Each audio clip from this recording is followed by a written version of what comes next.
It's our pleasure to host today here in Vienna Mr. Kada Ben Sultan and Hamad Jazbi from Benghazi, from Libya, here in Vienna. It's our pleasure to show the new technology from Schwind, as we are a reference center, so it's always our pleasure to teach, to show, and probably in the future we can also learn from them something different. It's all about the international exchange.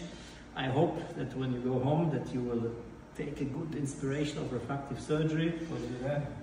Refractive surgery is a great field, like to a lot of innovations, and we live these innovations every day, and we hope that this inspiration will also go to your countries, that you enjoy it. So it was a big pleasure. Thank you for hosting us.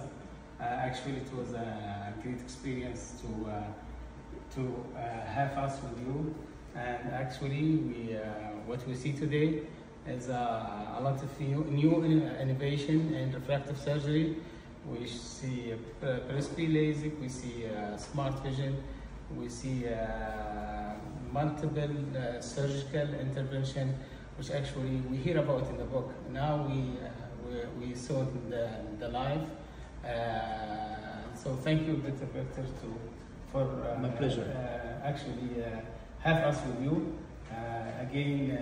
It's a pleasure for us, and we love when they visit us in Benghazi, and thank you for everything. My pleasure, we'll do it. Thank you so much.